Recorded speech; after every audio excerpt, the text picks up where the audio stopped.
Alors, bonjour Mathieu, bienvenue pour cette interview. Est-ce que tu pourrais te présenter en quelques mots? Alors pour me présenter rapidement, du coup, je m'appelle Mathieu Vénis. J'ai créé un site internet de développement personnel qui s'appelle Penser et Agir. Je l'ai créé en 2012, donc ça fait longtemps maintenant. Ça fait 7 ans qu'il existe. Le leitmotiv de Penser et Agir, c'est de créer un déclic et de changer de vie, on va dire, pour faire simple, simple, simple.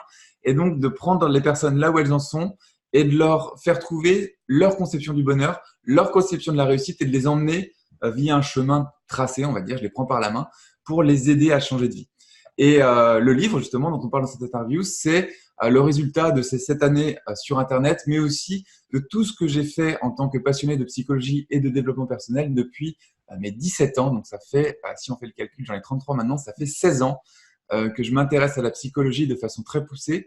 Et j'ai tout mis dans ce bouquin, donc dans les 200 pages de ce livre. Et ma particularité, il y a plein de gens qui me posent la question souvent, mais pourquoi est-ce que ton site a marché alors que d'autres sites ne fonctionnent pas? C'est parce que, alors on en reparlera dans cette interview, on va parler de l'ikigai dans cette interview, on en a parlé un peu avant. C'est parce qu'à la base, je suis un ancien ingénieur, un ingénieur en modélisation, ça s'appelle. J'ai bossé dans l'aérospatial, le militaire, le nucléaire, donc des trucs qui n'ont a priori aucun rapport avec la psychologie, mais qui en fait sont très liés dans les mécanismes de raisonnement, ce qui s'appelle en ingénierie l'abstraction sémantique, c'est-à-dire partir d'un problème complexe, donc quand on est ingénieur, c'est des problèmes mathématiques, et trouver des solutions extrêmement simples en raisonnant sur des modèles abstraits. Et moi, ce que je me suis dit quand j'ai développé Penser et Agir, c'est être heureux, réussir, ressentir du bien-être, c'est un problème complexe au même sens qu'un problème mathématique pour aller dans l'espace ou pour faire de l'énergie nucléaire. Et ça peut paraître ultra bizarre quand je le dis comme ça, mais quand je bossais sur l'énergie nucléaire ou quand je bossais sur l'aérospatial chez Thales, je n'avais aucune connaissance en aérospatial, en nucléaire, en militaire ou même quand j'ai bossé pour Alstom, on optimisait la ligne 13 du métro. Il faut savoir que ça s'optimise à la seconde près maintenant. Et je n'avais bien entendu aucune connaissance dans les trains. Moi, les connaissances que j'avais, et là où j'étais expert et où j'étais très très bon, parce que j'avais eu la chance d'être major de promo quand j'avais fait mes études et d'avoir fait un stage au CNRS, donc au Centre national de la recherche scientifique dans l'ingénierie des modèles précisément, c'est qu'on a des techniques en fait qui permettent d'abstraire, donc de simplifier des problèmes complexes qu'on appelle dans le jargon des ingénieurs des plaies de spaghetti, de les dénouer et de trouver des modèles et des simplifications vraiment à outrance pour dire voilà, si on passe de cette étape à cette étape simplement, eh bien en revenant dans la matière et en revenant dans la réalité, on va trouver des simplifications qui vont fonctionner dans le monde réel. Et j'ai voulu apporter ça à la psychologie et au dev perso. Et voilà, ça a donné Penser et Agir. Et quand on est dans les coulisses du projet et quand j'en parle, on comprend un peu mieux pourquoi est-ce que ça a su se différencier des autres sites, tu vois, dans ma façon de le présenter, de le parler. Et la meilleure expression aujourd'hui de ce modèle de simplification du bonheur, on va dire, c'est le sommaire du livre que tu as justement. Oui. Parce que le sommaire est très spécial. C'est la forme d'un jeu avec des zones. Il y a 6 zones dans le sommaire. Et c'est voilà, le résultat de toute cette modélisation. Donc là, on le voit à l'écran. On voit qu'il y a 6 zones, il y a différents chapitres, différentes étapes. Et c'est exactement ça, en fait, le résultat de toute cette analyse. D'accord. Alors justement, on va parler de trois choses. Ouais. Un, tout simplement, comment faire des choix, justement, comment réussir à changer les choses. La deuxième chose, l'ikigai. Et puis après, un petit peu, comment prendre des bonnes habitudes, des bonnes résolutions et garder ce nouveau cap dans le temps. Alors la première chose, comment on choisit comment on va faire cette rupture? On va agir, justement. Alors avant d'agir, justement, c'est pour ça que ça s'appelle Penser et Agir, il faut penser. Et le début de l'action, actionner sa pensée, c'est choisir. Et c'est hyper important de mettre les bonnes définitions sur les mots parce que trop souvent sur Internet, on voit absolument tout et n'importe quoi et on ne comprend plus rien. Et donc, comprendre comment on choisit, c'est le début du changement. Je ne sais pas si tu as vu le film, je suis sûr que tu l'as vu, le film Inception. Tu vois ce que c'est avec Leonardo DiCaprio. Ouais, une inception, c'est on peut soi-même se faire une inception dans la tête en se disant comment est-ce que je choisis. La clé de base, c'est de comprendre que on est un ensemble, on est influencé en permanence. On est influencé par sa famille, son éducation dans sa famille, les us et coutumes de sa famille, les croyances, qu'elles soient religieuses ou sur la vie, sur la société. On est influencé par son cercle, son milieu social. Si on est né dans une famille d'aristocrates multimillionnaires, on n'a pas du tout les mêmes valeurs, sans aucun jugement d'ailleurs de bien ou de mal. Hein. On n'a pas la même vision du monde que quelqu'un qui va être né dans un ghetto au Brésil ou sous les bombes en Afrique ou dans une famille qui touche le RSA en France. On n'aura juste pas la même vision du monde. Plus simplement, si on est né dans une famille d'entrepreneurs, par exemple quelqu'un qui tiendrait une boulangerie, eh bien ça va être naturel et facile pour nous de créer une société, alors que si on est né dans une famille de salariés, ce qui était mon cas, créer une société, c'était quelque chose de complètement abstrait et qui semblait extrêmement loin de la réalité. Il y a un autre exemple qui va te parler. Si on est dans un environnement où tous nos partenaires ou nos collègues de travail ont écrit des livres, écrire un livre, ça devient quelque chose de très simple et sur lequel il n'y a aucune barrière psychologique. Alors que si on est dans une famille normale de monsieur tout le monde, on se dit que seuls les experts et seules les personnes, c'est même pas des experts, c'est des personnes qui auraient une sorte de don peuvent écrire un livre, ce qui est complètement faux. Et comprendre ça, comprendre que notre vision du monde sur tous les aspects et sur tous les choix qu'on fait au quotidien dans notre vie et à plus long terme est en fait la résultante de tous les conditionnements qu'on a depuis notre plus tendre enfance, eh bien déjà prendre conscience de ça et accepter qu'on est une espèce de machine programmée à l'avance, eh bien c'est quand on comprend ça, on peut se dire ok, alors comment est-ce que je vais changer mon environnement? Comment est-ce que je vais changer les personnes que je fréquente? Comment est-ce que je vais aller rencontrer des personnes qui ont déjà atteint les objectifs que je veux atteindre pour moi-même m'auto-conditionner, mais cette fois, trouver les facteurs d'influence qui vont me permettre d'avancer. Quand j'ai voulu écrire mon livre, je suis naturellement allé chercher des gens qui avaient déjà écrit des livres et naturellement, c'est devenu quelque chose de simple pour moi, alors qu'avant, c'était compliqué.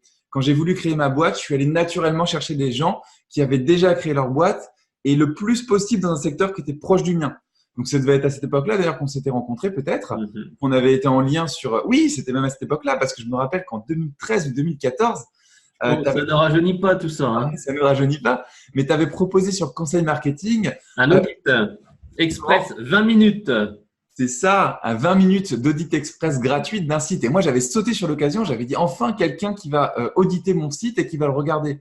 Et c'est comme ça qu'on s'était rapprochés.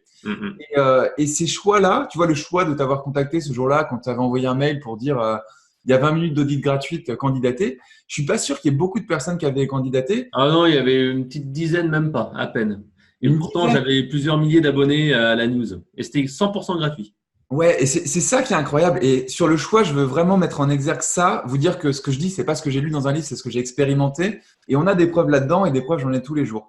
Donc, t'envoies ça, t'es le plus gros site de marketing francophone à l'époque. Et quand Fred a dit ça, moi, directement, j'ai pas réfléchi. J'ai fait, ouais, j'envoie ça, ça me sert. J'ai fait le choix de le faire parce que j'étais déjà à l'époque conditionné à m'entourer de personnes qui avaient réussi ou à avoir des avis extérieurs de personnes qui avaient réussi. Et comme tu le dis, sur des milliers d'inscrits, on a été 10 à candidater. Et c'est incroyable parce que je me rappelle que tu avais fait les 10 en fait. Ouais. C'est plein. Donc en fait, il les a tous faits. Et le choix que j'ai fait ce jour-là, en 2014, de faire auditer mon site, eh bien, ça a été un petit choix qui a permis… Alors j'adore l'image du joueur de golf qui, tu sais, qui tape dans une balle de golf, décale de 1 mm son club. Eh bien, sur la trajectoire de la balle, ça va l'envoyer totalement différemment, tu vois. Ça, à la fin, l'endroit où elle va atterrir, ça peut être 100 mètres ou même 1 kilomètre d'écart suivant la puissance à laquelle il va l'envoyer. Et les choix que vous faites au quotidien, les tout petits choix, eh bien, dans 10 ans, dans 20 ans, dans 30 ans, dans 50 ans, quelle va être la trajectoire de votre vie? Et donc, dans le livre, dans la première zone du livre qui s'appelle la zone du doute, tout l'enjeu de cette zone-là, et en fait, si vous lisez juste cette zone-là et que vous appliquez juste les conseils de cette zone-là, vous allez décaler comme ça le coup dans la balle de golf de la trajectoire de votre vie et vous allez atterrir complètement différemment. Ça, c'était la première partie. Se dire qu'en fait, on est conditionné par notre famille, notre enfance, notre environnement. Et si on veut commencer à sortir d'où on est, il faut sortir de notre environnement et savoir, en fait, arrêter prendre conscience de ces influences extérieures. Ouais. Et donc, tu as dit une chose importante qui était choisir ce qu'on aime. Et là, on arrive sur la notion d'ikigai, qui est un petit peu un truc un petit peu intriguant qui est arrivé il y a quelques années de ça. Raconte-nous un petit peu qu'est-ce que l'ikigai, comment on va le trouver, etc. Alors, l'ikigai, c'est pas forcément choisir ce qu'on aime, parce que pour trouver son ikigai, il faut déjà connaître ce qu'on aime, justement. Donc, quand on commence à faire cette mécanique de choix et comprendre les influences et s'autoriser à connecter avec des gens qui s'approchent de notre vision de la réussite, on commence à faire ce qui s'appelle une introspection, parce que avec les personnes qu'on va rencontrer et avec qui on va discuter, on va se rendre compte si c'est bien en lien avec ce qu'on veut nous ou si en fait ça diverge un peu et s'il y a ce qui s'appelle en psychologie des dissonances cognitives entre ce qu'on pensait de la réalité et ce qui est vraiment vrai quand on passe à l'action. Donc ça, c'est tout cet environnement et cette première… après, il y a des exercices d'introspection qui sont dans le livre aussi, dans la première zone. Hein. Ça permet d'identifier ce qu'on aime et sa passion. Ensuite, l'ikigai, c'est ce qui va nous permettre de devenir unique. L'ikigai, c'est mettre en relation sa passion, sa vocation, sa mission et sa profession.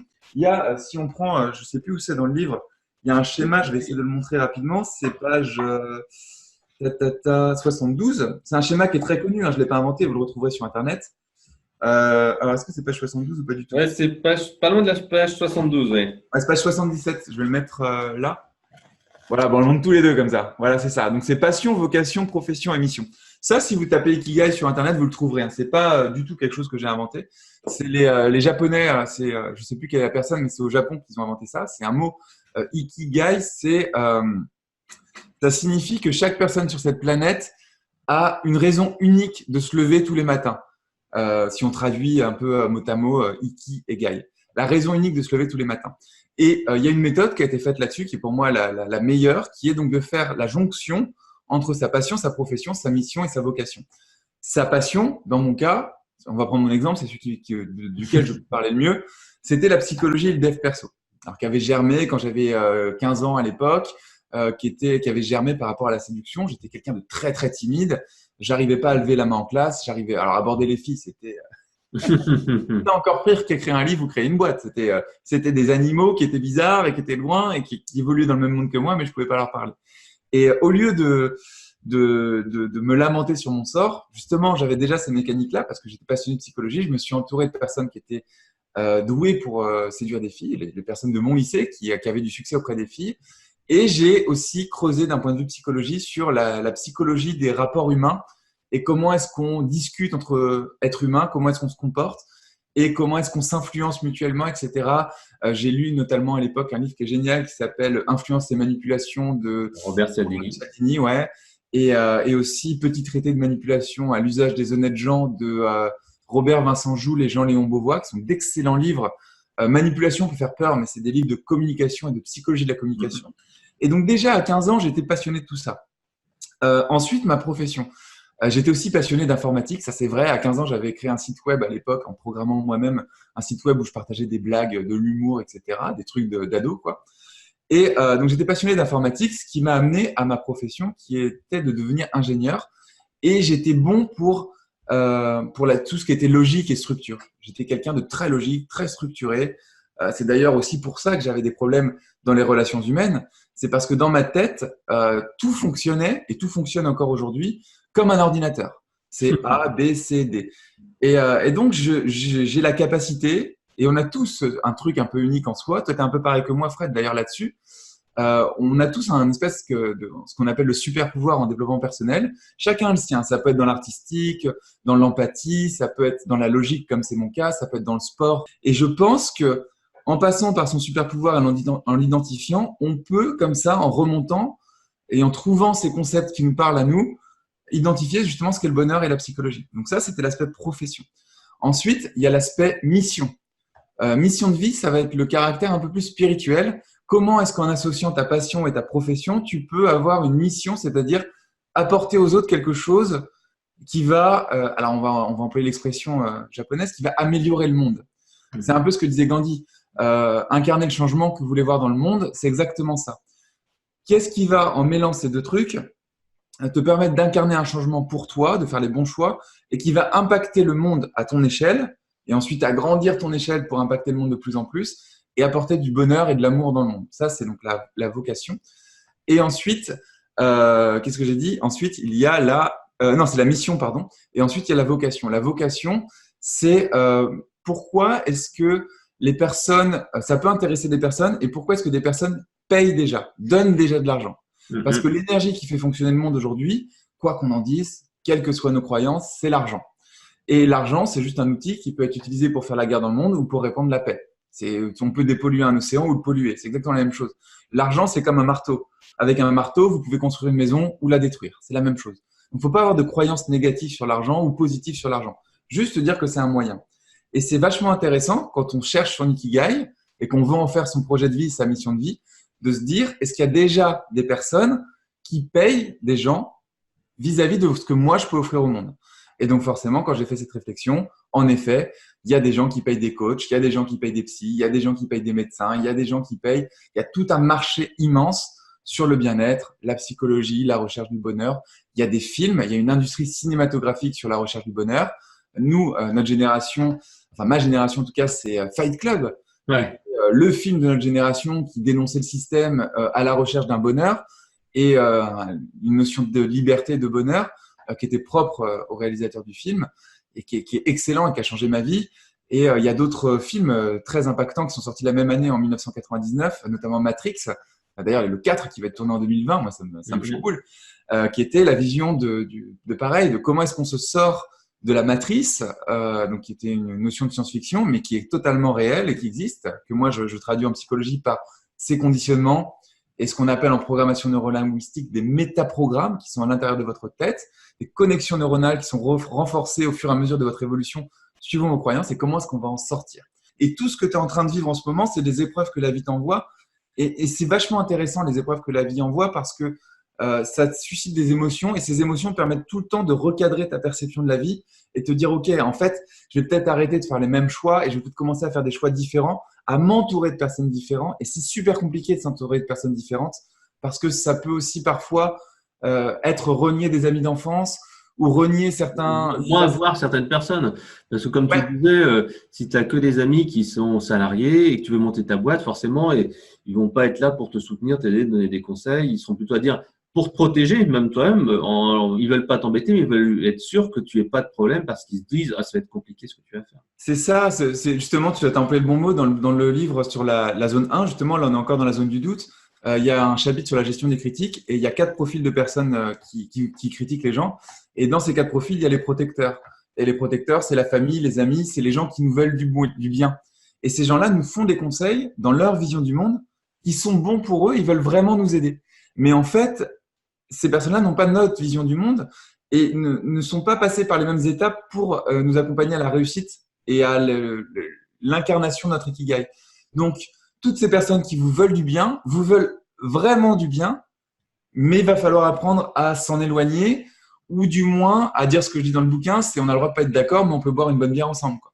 Ouais. Tu vois, Ok, alors maintenant, donc on a vu la prise de conscience, on a vu la vocation, l'ikigai. Alors, comment on fait pour garder ces bonnes habitudes? Comment est-ce qu'on fait pour garder ces bonnes habitudes? Alors déjà, quand on a cette vision au loin, déjà ça simplifie énormément de choses. Ensuite, il y a plein de techniques de motivation et de définition de projet qui vont nous permettre d'être motivés sur le long terme. La première technique, je vais en partager 2 dans cette interview, qui sont aussi dans le livre d'ailleurs. Là, on est donc dans la zone de la conceptualisation, la 3e zone. Euh, Déjà, c'est comment est-ce qu'on va définir son projet. Parce que si on a seulement un ikigai et si on a seulement une vision, on est dans l'imaginaire, on est dans la pensée, c'est impossible à actionner. On ne sait pas par quel point commencer. Et donc, il faut transformer cette vision en projet. Et si on fait un projet qui est en accord avec cet ikigai et qu'on est vraiment dans le dev perso, on crée ce qui s'appelle un projet de vie. La meilleure méthode qui est ultra connue pour définir un projet, c'est la méthode SMART. Là, c'est pareil, S-M-A-R-T. Vous pouvez chercher ça sur Internet, j'ai rien inventé, ça existe. J'ai juste apporté une petite subtilité au A de SMART. SMART, c'est spécifique, mesurable, aligné, et la plupart du temps, vous trouverez atteignable sur Internet. Moi, je le renomme en aligné, je vais vous expliquer pourquoi. Temporellement défini, R, réaliste, et T, temporellement défini. S-M-A-R-T. On va prendre un exemple super simple. La perte de poids, ça parle à tout le monde. Vous avez comme ambition de perdre du poids et vous voulez rester motivé. Spécifique. Est-ce que je suis un sportif et je veux perdre de la graisse pour faire une sèche musculaire, par exemple? Ou alors, est-ce que je suis une femme d'affaires et je veux perdre de la graisse parce que mon rythme de vie actuel fait que je veux avoir des meilleures performances au travail et que pour ça, je dois être plus énergique? Ou alors, est-ce que je veux perdre de la graisse parce que je suis en obésité? Et dans ce cas-là, les techniques pour le sportif de haut niveau, pour la femme d'affaires qui va travailler sa respiration, ses techniques respiratoires, etc., et la personne qui est obèse, même si l'ambition est de perdre du poids et de perdre de la graisse, rendre spécifique l'objectif va faire que la stratégie qu'on va adopter, les personnes qu'on va rencontrer derrière, les régimes qu'on va utiliser ne seront pas les mêmes. Ensuite, le M, c'est mesurable, une fois qu'on a identifié le spécifique. Mesurable, c'est combien je veux perdre de poids. Est-ce que c'est 5 kilos, 10 kilos, 30 kilos, 50 kilos? C'est très important de faire ça. Donc, SMA, aligné. Aligné, je dis pas atteignable, je dis aligné. Aligné, c'est est-ce que je veux faire ça pour moi? Si vous avez cherché votre ikigai avant, vous savez que c'est pour vous. Ou est-ce que je veux le faire pour les autres? Est-ce que c'est parce que l'image que je renvoie aux autres et que les autres me renvoient, du coup, m'affectent négativement que je veux le faire? Dans ce cas-là, oubliez, vous n'y arriverez pas. Ou alors, est-ce que c'est parce que moi, vraiment, mon image ne me correspond pas à moi et dans ce cas-là, ce projet est aligné par rapport à moi et j'ai vraiment envie de le faire pour moi. La perte de poids, c'est le meilleur exemple justement pour ce côté aligné. Si on veut perdre du poids pour soi, c'est aligné, c'est bon, il y a des chances qu'on y arrive. Si c'est pour les autres, c'est qu'on a un problème de confiance en soi, qu'on a un problème d'estime de soi. Et dans ce cas-là, il faut repartir à la zone du doute. Ça veut dire qu'on ne se connaît pas encore assez. Ensuite, le R, réaliste. Ok, tu veux perdre 10 kilos, tu veux les perdre en 1 mois, en 3 mois ou en 6 mois. En 1 mois, il y a des chances que ce soit pas réaliste quand même. Ouais. En 3 1 mois. kilo, 2, 3, ça va, mais 10 kilos, non. C'est ça. Après, on va pas faire un truc sur la perte de poids, mais ce que je veux dire, c'est que mettre un chiffre en face, se dire je veux perdre 10 kilos, je suis quelqu'un qui se sent obèse, je veux perdre 10 kilos, eh bien, on va aller chercher les régimes qui correspondent aux personnes obèses. Le meilleur moyen, c'est d'aller voir un nutritionniste, je pense, dans ce cas-là. Après, je suis pas nutritionniste, mais bon, je pense que si on est obèse et qu'on veut perdre du poids pour sa santé, le meilleur moyen aujourd'hui, c'est d'aller voir un nutritionniste. Et ensuite, si on s'est dit dans sa tête, je veux le perdre en 10 kilos en 1 mois, en soi, c'est pas grave. Mais quand on va prendre rendez-vous chez le nutritionniste, il va redéfinir ce critère de mesurabilité. Vous allez lui dire, je veux perdre 10 kilos en 1 mois. Non, on va plutôt le faire sur 3 mois. Dans ton cas, ça va être 3 mois. Ou dans ton cas, avec la façon dont tu manges aujourd'hui, ça va peut-être être 6 mois. Et donc, on va affiner ce critère de mesurabilité en le confrontant au réel. Donc ça, c'est l'aspect réaliste. Et ensuite, temporellement défini, ça découle de tout ça. C'est quand est-ce que j'aurais perdu ces 10 kilos? Donc, si par exemple, c'est dans 3 mois, l'intérêt, c'est pas de s'obliger à réussir dans 3 mois. L'intérêt, c'est de se dire dans 1 mois, j'en suis où? Est-ce que j'ai bien perdu, par exemple, 2 ou 3 kilos? Je suis à combien de pourcents d'atteinte de mon objectif à 3 mois? Et si on se rend compte qu'on est absolument dans les choux, dans ce cas-là, on passe à ce qui s'appelle l'amélioration continue. On prend note, pas émotionnellement, objectivement, de façon ingénieure. Ok, 30% de ma perte de poids, j'avais fait que 10%. Qu'est-ce que je vais faire? Peut-être que je vais reprendre rendez-vous chez ma nutritionniste. Peut-être que je vais changer de nutritionniste. Peut-être que je vais chercher un autre régime qui me correspondra mieux. Peut-être que je vais tester le jeûne intermittent. J'en sais rien. Il y a plein de manières de perdre du poids. Mais on se met des jalons comme ça et on se dit, voilà, 1 mois, j'en suis là. Comment est-ce que je réoriente ma stratégie pour optimiser mes chances d'atteindre mon objectif? Donc, tout ça, on est juste à l'énonciation du projet. S-M-A-R-T. Juste dans cette énonciation, il y a toute une mécanique intellectuelle, donc qui est détaillée dans la zone de l'action dans le livre, qui est bien plus détaillée que ce que je suis en train de dire là, qui va nous permettre d'optimiser, mais de façon incroyable, la capacité à atteindre ces objectifs, juste en les matérialisant et en se donnant vraiment des choses très claires, quoi. Ouais. En les écrivant. D'ailleurs, en l'écrivant, ça nous obligeait, on va dire un contrat qu'on va passer entre nous et nous sur l'action à mener. Et il y a des études, là, tu parles d'écrire, il y a des études qui ont été faites dans les neurosciences qui montrent que tu as 2 manières d'écrire ton objectif. Tu as la manière informatique, où tu vas taper avec tes 10 doigts, et tu as la manière avec un carnet et un stylo. Et il y a des études en neurosciences ont montré que le nombre de mouvements qu'on faisait en écrivant à la main était, alors je n'ai plus les chiffres en tête, mais ça doit être 100 ou peut-être 1000 fois supérieur aux 9 qu'on fait au clavier. Et en fait, les connexions neuronales et les chemins neuronaux sont d'autant plus renforcés qu'il y a de mouvements qu'on fait pour écrire une intention sur un papier. Donc, si vous écrivez votre projet, et en plus à l'encre bleue, c'est la suite des études en neurosciences qui ont été faites, si vous l'écrivez à l'encre bleue sur un carnet, eh bien dans ce cas-là, vous allez commencer à reprogrammer vos circuits neuronaux dans votre tête. Et ça, c'est pas des conneries, hein, c'est les neurosciences qui disent ça. C'est juste des résultats d'analyse.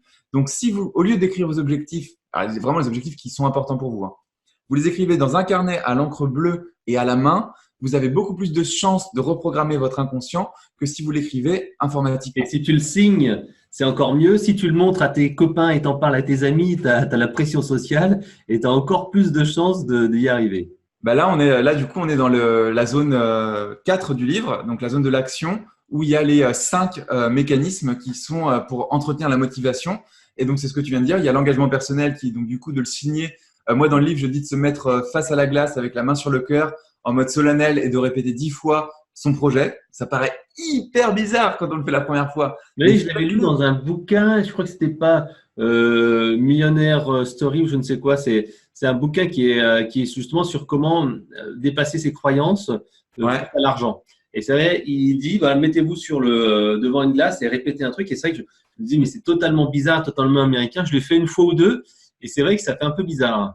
En fait, ça bouge les croyances et il faut le répéter 10 fois, au moins 10 fois, et à voix haute, hein, bien sûr, parce qu'en fait, ça va bouger quelque chose en soi, parce qu'on va se voir le dire. Et donc, l'image mentale qu'on renvoie se dit, putain, ce gars-là est en train de le faire, mais ce gars-là, c'est moi. Et on le dit 10 fois, et le fait de le répéter 10 fois, ça coupe le conscient et ça coupe tu sais, le dialogue interne qui va dire, ouais, mais tu n'y arriveras pas, nanana. Bah non, parce qu'en fait, tu le redis, tu le redis. Je vais perdre mes 10 kilos le 30 septembre. Je vais perdre mes 10 kilos le 30 septembre. Je vais perdre mes 10 kilos le 30 septembre. Et on donne l'intention comme ça. Et en fait, il se passe quelque chose au niveau du plexus. L'émotion descend du cerveau au niveau du plexus. On le sent physiquement. En faites-le chez vous. Vous allez voir. Hein. C'est bizarre, mais vous allez le sentir. Et après, ça va dans les tripes. Et il faut savoir qu'on a 3 cerveaux. Ça aussi, c'est pareil. C'est prouvé en neurosciences. On y a celui de la tête que tout le monde connaît. Il y a celui au niveau du plexus où il y a 40 000 neurones, je crois. Et celui au niveau des intestins, quand on dit je l'ai dans les tripes, où il y a 500 000 neurones, je crois. Alors, il y a les chiffres dans le livre. Hein. Je crois que c'est ça, les chiffres exacts. Et quand on tombe amoureux ou quand on a quelque chose qui vibre en nous et qu'on se dit putain, je vais le faire, je vais y arriver, on sent ce truc dans les tripes, ça fait mal au ventre. Eh bien, c'est les neurones du cerveau qu'il y a dans les tripes, du coup, dans nos tripes, qui s'activent. Et c'est de là que vient l'expression je l'ai dans les tripes. Et donc, c'est quand on fait cet exercice dans le miroir, on descend ce qui est intellectuel à un niveau émotionnel qui passe, donc l'expression des émotions dans le corps humain, c'est les ressentis.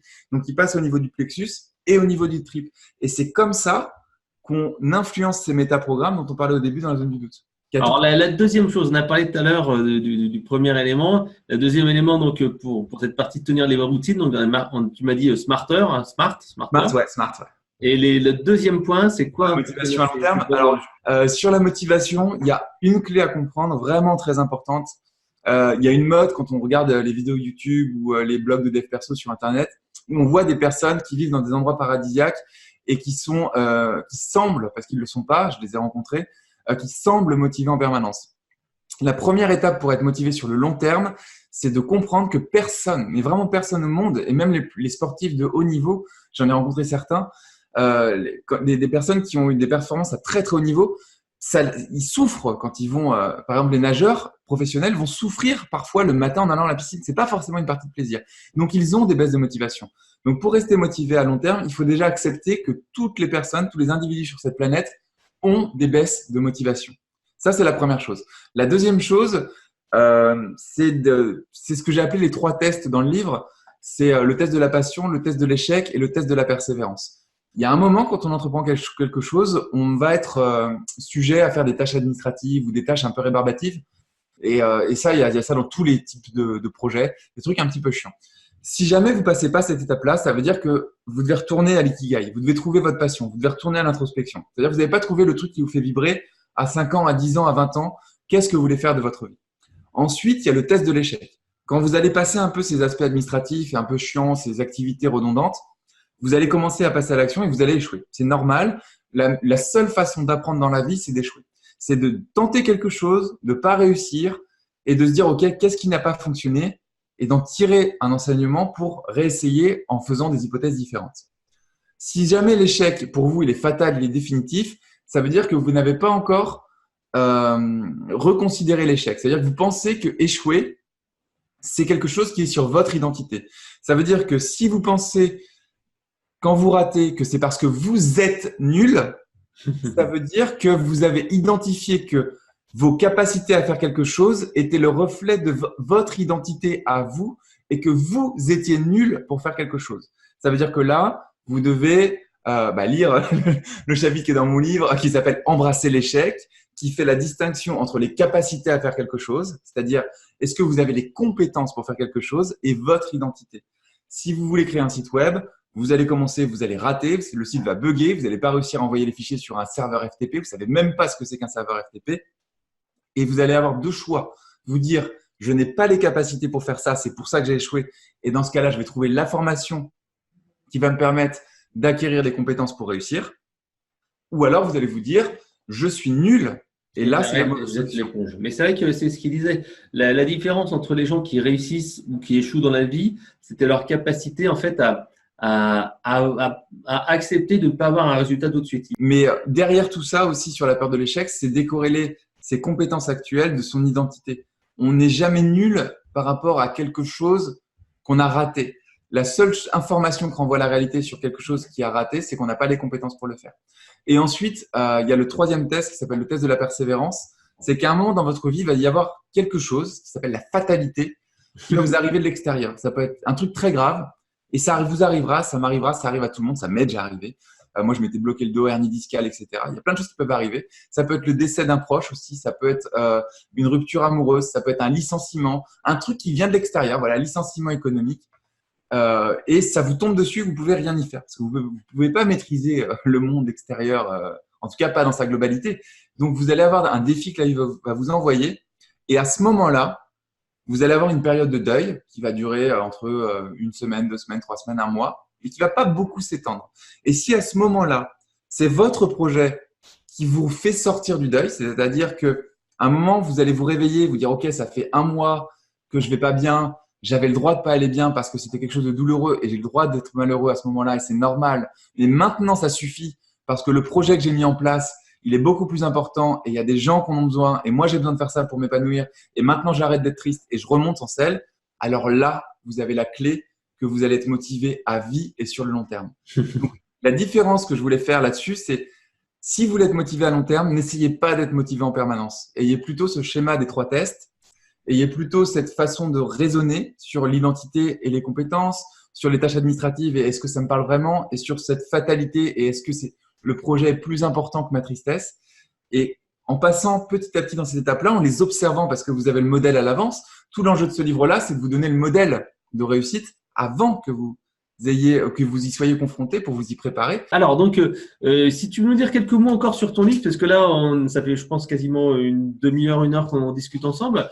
Dis-nous un petit peu ton bouquin, où est-ce qu'on peut le trouver et sur le site internet. Donc, dis-moi quel est le site où on doit pouvoir retrouver toutes ces infos. Le livre est disponible dans toutes les librairies, toutes les FNAC, tous les espaces culturels. Et je vous encourage vraiment, si vous êtes intéressé par ce que je dis, que vous voulez acheter le livre, achetez-le en librairie. C'est vraiment super important de faire vivre les petits commerçants. Et par petits commerçants, j'inclus même la FNAC dedans. Parce qu'aujourd'hui, il y a un géant du web qui s'appelle Amazon qui est en train de bouffer toute l'économie mondiale. Et donc, c'est pareil. Les choix que vous faites au quotidien influencent le monde. Et alors bien sûr, si vous êtes dans un endroit reculé et que le seul moyen d'avoir le livre, c'est Amazon, achetez-le sur Amazon. Vous pouvez aussi l'acheter sur Fnac.com, par exemple. Ça vous permettra de l'acheter sur un site français, ce qui est quand même intéressant. Mais si vous avez une librairie en bas de chez vous, une petite librairie, avec un gars qui est passionné, un libraire qui est passionné et qui veut vendre des livres, allez dans sa librairie. Il y a de fortes chances que le livre soit en rayon. Et s'il n'est pas en rayon, allez le commander. Donc, vous allez voir le libraire et vous allez dire, j'aimerais avoir C'est décidé, je change de vie de Mathieu Vénis. Et vraiment, c'est important. Et je peux vous garantir que dire ça dans cette vidéo, c'est pas me faire un cadeau d'un point de vue business parce que je vous dirais, achetez-le en un clic sur Amazon. Je jouerais sur l'émotion de l'interview et il y aurait beaucoup plus de ventes qui se feraient parce que vous cliquez, vous achetez sur Amazon, ça va beaucoup plus vite. Moi, je vous encourage quand même à aller dans les FNAC, à aller dans les espaces culturels, à aller dans les librairies, à le prendre s'il est en rayon ou à le commander s'il n'est pas en rayon. Et donc sinon, ce qui est très important avec ce livre-là, c'est que c'est plus qu'un livre. Moi, ce que je veux faire avec, c'est lancer un mouvement. J'ai appelé ça le mouvement des actionneurs, qui sont les personnes qui ont décidé d'actionner leur vie, de faire ce choix qui peut tout changer et de se créer une vie sur mesure qui leur ressemble et qui les inspire vraiment. Et donc, il y a un site, LES, actionneurs, donc actionneur ACTIONNEURS.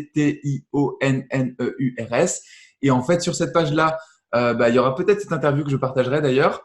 Il y a des personnes qui parlent du livre. Vous allez voir aussi tous les lecteurs qui se prennent en photo avec le livre. Tu es dessus d'ailleurs, Fred. Je te remercie pour avoir fait la photo. Et vous allez voir aussi qu'il y a, je trouve ça vachement important, de cette idée de mouvement, c'est-à-dire que les lecteurs, toutes ces personnes qui décident de changer de vie et qui se montrent avec un livre et qu'on est ensemble en train de créer un mouvement. Et il y a une différence, je ne sais pas si tu connais la différence, une communauté et un mouvement. Derrière l'idée de communauté, il y a l'idée de leader et le leader qui tire une communauté avec lui. Et je déteste cette idée. Moi, je ne suis pas un leader. Je ne veux vraiment pas être un leader. Sur Penser et Agir, d'ailleurs, c'est Penser et Agir, ce n'est pas Mathieu Vénis. J'ai créé une marque et c'est vraiment pour ça. Et sur la page, donc sur le site lesactionneurs.fr, il n'y a pas Mathieu Vénis. Enfin, je suis en bas de la page avec ma photo et ma citation, mais les gens qui sont mis à l'honneur, c'est vous, c'est les lecteurs. C'est les personnes qui parlent du livre, c'est les interviews qu'on fait en ce moment et les gens qui vont faire des revues du livre. Et le mouvement, en fait, c'est l'ensemble des gens, donc la communauté des gens cette fois, qui pousse le représentant, qui pousse la personne et qui influence le mouvement pour faire quelque chose. Et ça va au-delà du livre derrière parce qu'il y a des gens qui vont commencer à changer de vie, qui vont commencer à faire un choix, qui vont commencer à faire le truc. Et c'est comme ça qu'on crée des vrais changements dans le monde. Et aujourd'hui, mon rêve, c'est un rêve, ce que je suis en train de dire là, avec ce livre, c'est de créer un mouvement de personnes qui osent s'écouter, qui osent se dire « Ok, aujourd'hui, je suis malheureux, mais je fais le choix de changer de vie et j'accepte de le faire. » Pour moi, vraiment, c'est de créer ce mouvement-là. Et aujourd'hui, c'est à l'état de rêve. Il y a plein de gens qui, en voyant cette interview, vont se foutre de ma gueule, je le sais. Ils vont se dire « Ouais, mais le mec, il rêve, il est complètement perché, il n'y arrivera pas. » Mais ce que je sais aussi, c'est qu'il y a des gens qui regardent cette interview, ça leur parle au fond d'eux.